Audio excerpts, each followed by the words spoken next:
디모데전서 4장은요, 이 바울이 교회 지도자인 디모데에게 이 권면하는 모습들이 세 단락으로 나뉘어져 있습니다. 첫째 단락은 1절과 5절 말씀을 통해 이 거짓 교사에 대한 이 조치입니다. 이들은 혼인을 금지하고 금욕하며 음식을 절제하며 거룩에 이르라고 하죠. 둘째 단락인 6절에서 11절은 이 거짓 교훈을 배척할 수 있는 참된 경건을 가지라고 권면합니다. 마지막으로 12절과 16절을 통해 이 거짓 교훈을 물리칠 수 있는 비결이 무엇인가에 대해 가르쳐주고 있다는 것이죠. 이 비결은 자신에게 주어진 모든 일에 전심전력하여 성숙함을 이루는 것입니다. 여기서 성숙함이란 바로 말과 행실과 사랑과 믿음에 대해 정절에 있어서 믿는 자에게 본이 되며 하나님의 말씀을 가르치고 배우는 것을 이야기하는 것이죠. 우리는 지난 시간요, 이 선한 직분에 대해 말씀을 나누었습니다. 먼저 선한이라는 뜻은 이 한 영혼을 살리고 가르치는 일이 선한 일이라고 말씀드렸죠. 이 선한 직분을 감당함으로써 믿음의 큰 담력을 얻을 수 있는 이 기회가 된다라고 말씀을 드렸습니다. 왜냐하면 한 영혼을 살리고 가르치는 일을 통해서 이 선한 직분을 맡은 자는 하나님께 기도하게 되죠. 그리고 말씀을 읽고 배워갑니다. 내가 먼저 하나님과의 깊은 교제를 이루어 나아가는 그러한 시간들을 통해서 정말 하나님과의 친밀한 교제를 통해 하나님을 더 가까이 하고 알게 되는 그러한 지식을 가지게 된다는 것이죠. 이러한 시간은 나에게 더 큰 유익과 기쁨을 얻는 시간이 되어진다라고 말씀을 드렸습니다. 이러한 점에서 오늘 본문은요, 내가 하나님 앞에 이 선한 직분을 맡은 자로서 내가 어떠한 삶을 살아가야 될지에 대해 바울은 이야기하고 있는 것이죠. 바로 그리스도 예수의 좋은 일꾼으로서 내가 수고하고 힘써야 될 것이 무엇인가에 대해 우리에게 이야기하고 있다는 겁니다. 그러면 바울은요, 이 디모데전서 4장 말씀을 통해 우리에게 진짜 전하고자 하는 것은 무엇입니까? 바로 경건에 이르는 지혜를 가지고 이 자신을 연단하여서 하나님께 소망을 두라라고 이야기합니다. 그 일을 위해 어떻게 하라고 하죠? 전심 전력을 다하라라고 이야기합니다. 왜입니까? 이것이 곧 구원에 이르는 지혜이기 때문입니다. 그렇다면 나는 내가 수고하고 힘쓰는 것이 어디에 집중되어 있는가를 오늘 한번 다 함께 생각해보고 오늘 말씀을 통해 우리가 진짜 수고하고 힘써야 될 것이 무엇인지에 대해 함께 고민하며 하나님이 기뻐하시는 백성들로 세워지기를 바랍니다. 먼저 본문이 말하고 있는 대상은요, 이 바울이 디모데에게 또 디모데는 성도들에게 이 믿음 안에서 온전히 잘 자라갈 수 있도록 권면하고 가르쳐야 된다라고 이야기합니다. 이러한 가르침이 필요한 이유는요, 바로 거짓 교사들로 인해 피해가 교회 안에 나타났기 때문이죠. 1절 말씀입니다. 후일에 사람들이 믿음에서 떠나 미혹하는 영과 귀신의 가르침을 따를 것이라. 여기서 미혹하다는 말은요, 이 길을 잃고 방황하다라는 의미로 사용되어집니다. 신약에서 이 단어를 이 타락시키는 자, 미혹시키는 자로 번역이 되죠.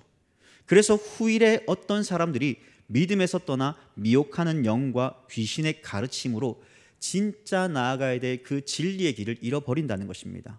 그 결과가 2절의 말씀처럼 이 자기의 양심에 화인을 맞아서 외식함으로 거짓말하는 자들이 된다고 합니다. 여러분, 이 말이요, 얼마나 무서운 말인가 하면요, 이 거짓말을 하는데 아무런 가책을 가지지 않는 그러한 상태에 이른다는 것입니다. 이전에요, 교회에서 이 신천지 문제로 정말 각 교회마다 씨름하고 고통을 많이 겪었습니다. 지금은 교회에서 신천지였다라고 들키면 이제는 당당히 말해요. 이제는 신천지라는 게 들키면 정말 당당하게 말하고, 그래서 뭐 어떻게 하시겠어요? 그래도 저는 신앙생활 할래요 라고 이야기합니다. 그런데 이전에는 어땠습니까? 이전에는요, 눈물을 흘리며 목사님께 다가가 호소를 합니다. 어떻게 해요? 저 집사님이 나를 자꾸 욕하고 저 집사님이 나에게 자꾸 신천지 교인이라고 이야기한다고 자꾸 일러 바칩니다. 그런데 눈물로 호소를 하니까요, 정말 이 말이 진짜인가 아닌가에 대해서 의심이 들고 이제는 막 헷갈리기 시작합니다. 그래서 다시는 거기에 가지 않겠다라고 약속을 하지만 또 그러한 상황에서 사랑으로 감싸주었지만 결국 변하지 않습니다. 그리고 그 교리에 빠져서 가족들에게도 거짓말하면서 이러한 일들을 통해 가족과 교회가 무너지는 그러한 일들이 많았습니다.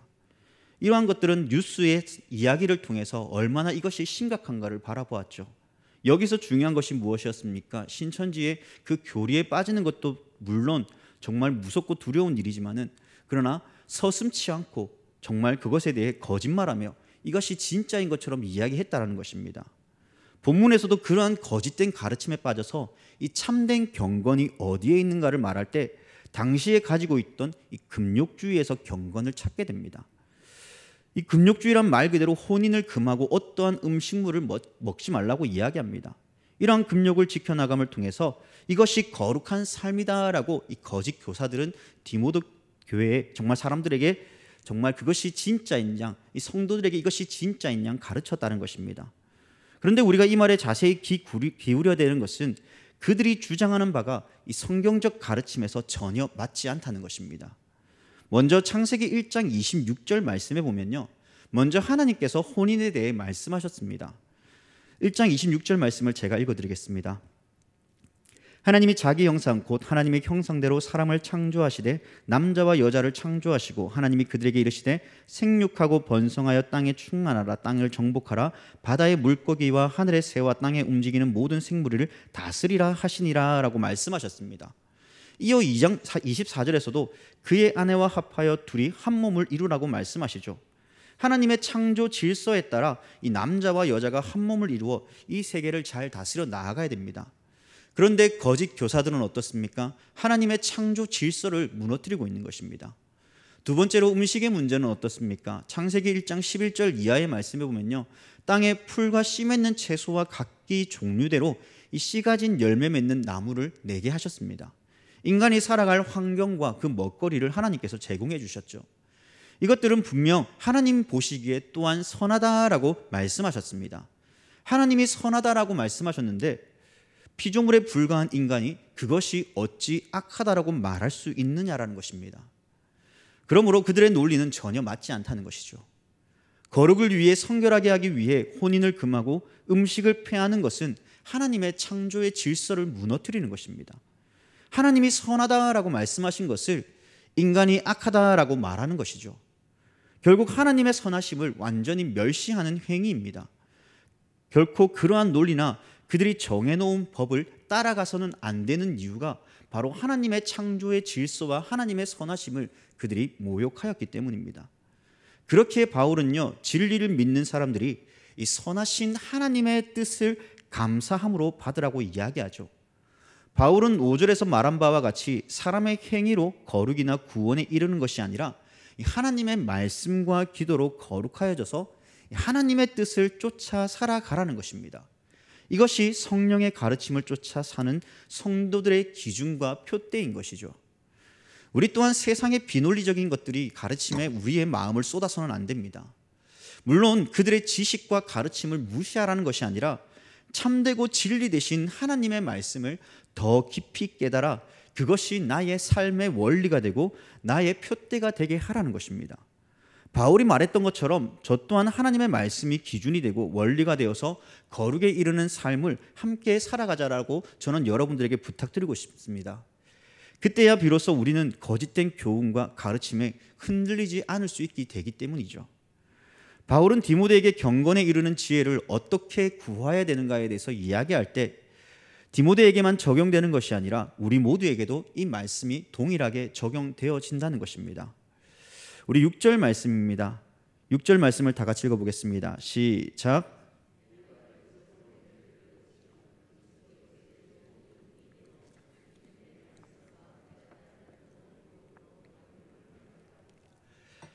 바울은 내가 이것으로 형제를 깨우치라 라고 말씀하죠.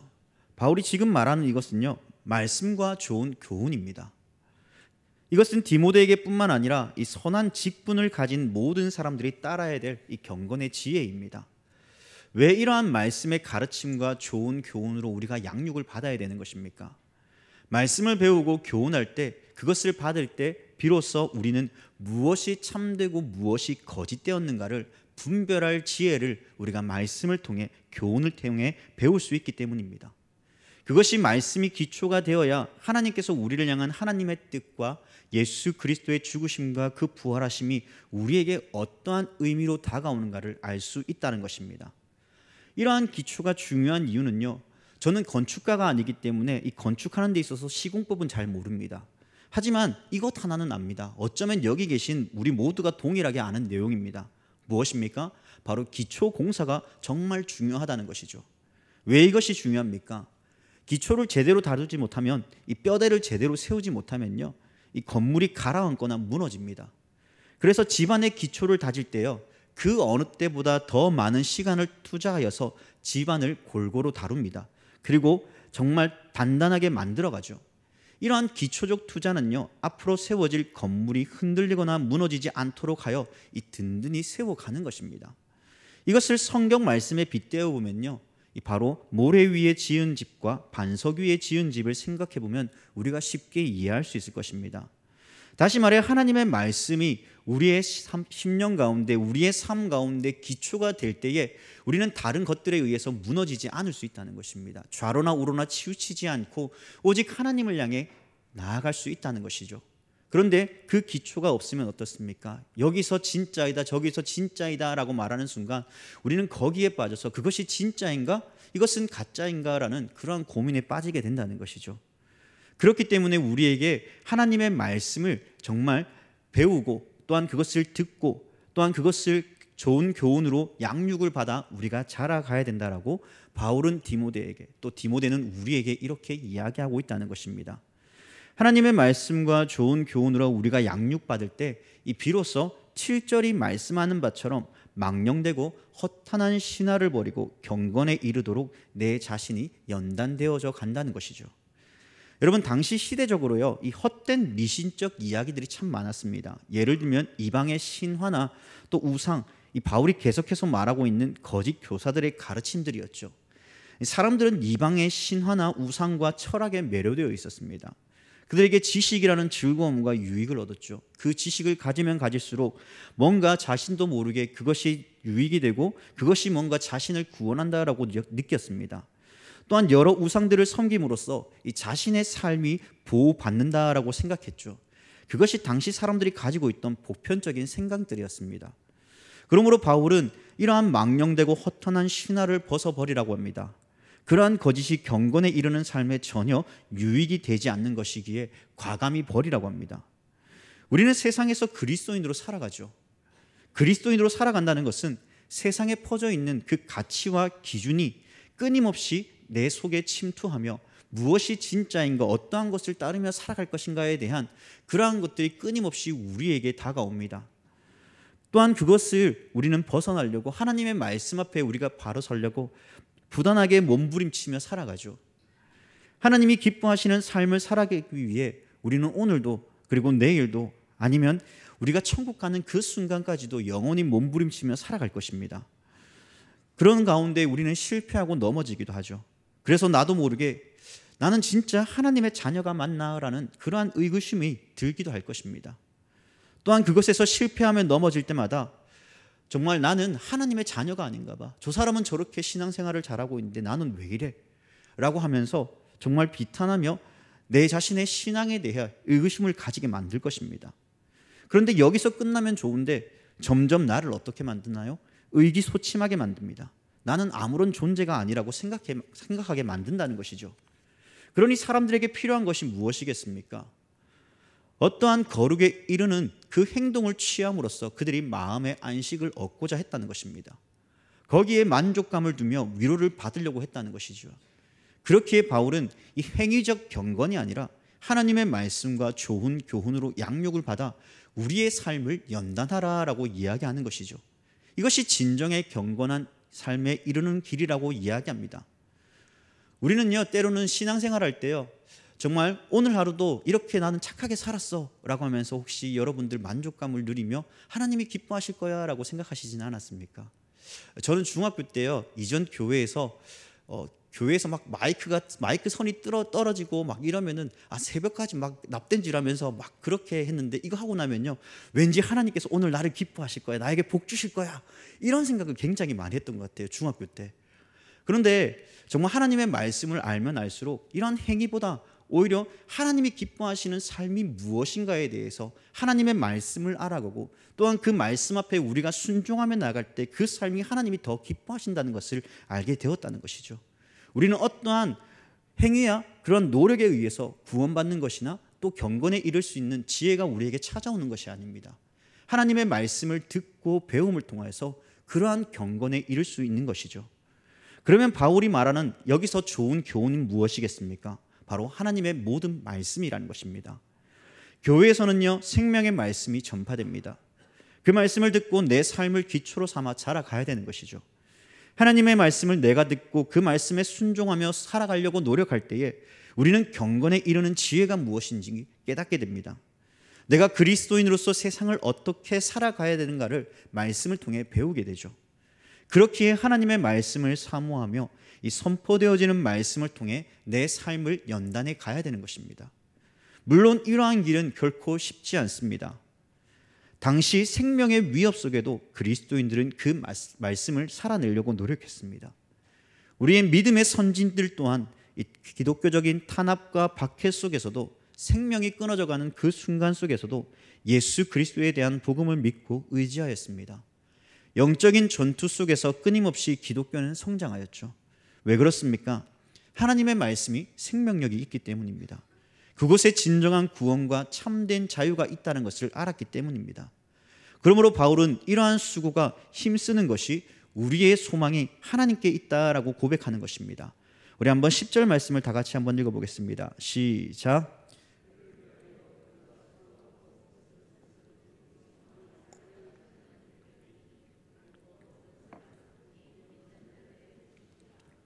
아멘.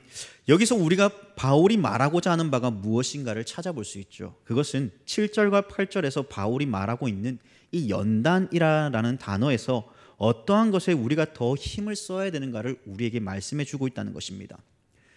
특별히 바울은 육체적 연단을 통해 약간의 유익이 있다고 하지만 이러한 육체적 연단은 이 당시 로마 경기장에서 이루어지는 그러한 육체적 스포츠나 문화가 아니라 이 신앙의 행위에 대한 부분을 이야기하고 있는 것입니다. 이것은 앞서 1절과 5절이 말하는 바와 같이 거짓 교사들이 육신을 경건하게 이루기 위해 혼인도 금하고 음식물도 금하는 것이 그러한 어리석음에 집중하지 말라라고 이야기하는 것이죠.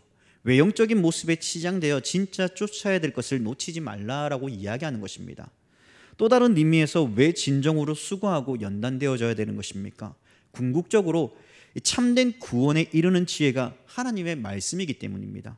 그리고 12절의 말씀처럼 말과 행실과 사랑과 믿음과 정절의 본이 되어야 되기 때문입니다. 이러한 것을 위해 우리는 수고하고 힘써 나아가야 되는 것이죠. 이것이 말씀을 배워야 하는 우리의 가치관이며 또한 이러한 삶을 살아냄을 통하여서 구원에 이르는 지혜, 곧 예수 그리스도를 믿고 그분을 닮아가는 삶을 살아갈 수 있다는 것입니다. 말씀을 정리하겠습니다. 바울은 디모데에게 이 신앙의 성숙함을 이루기 위해 말씀을 배우고 교훈하라고 합니다. 그것을 배우라고 하죠. 그 일에 전심전력을 다하라고 합니다. 그렇게 해야 하는 이유는 사람들이 그 말씀을 듣고 하나님의 말씀에 대한 지식과 지혜가 자라가서 신앙의 성숙을 이루어 간다는 것이기 때문입니다. 그리고 이 말씀은 우리의 삶에 적용해 본다면 특별히 우리는 하나님의 부르심 받은 성도입니다. 성도는 그리스도로 말미암아 구원받은 하나님의 백성이요 자녀가 된 모든 거룩한 사람들을 이야기하죠. 우리 모두는 이 부르심을 받은 자녀들로서 전심전력하여 함께 말씀을 듣고 나누며 배워가야 됩니다. 또한 이 배운 것을요 우리는 전하며 살아가야 됩니다. 그 배움이 하나님을 알지 못하는 사람들에게 전해져야 되고 또 나눔터를 통해 선한 직분을 감당하는 자로서 함께 말씀을 나누고 교제함을 통해 우리의 나눔터가 더욱 경건에 이루어 가야 되는 것입니다. 이러한 나눔터에서 끝나는 것이 아니라 우리의 가정에 이 말씀이 들어옴을 통하여서 그 말씀을 함께 배우고 나눔을 통하여서 하나님이 원하시는 그러한 아름다운 가정으로 세워져 가야 되는 것이죠. 이러한 직분을 우리가 감당하면서 내가 속한 나눔터 또한 가정 가운데 하나님의 풍성한 은혜가 그 위로와 참된 평안이 여러분들의 삶을 통해 펼쳐져 나아가기를 주님의 이름으로 간절히 부탁드립니다.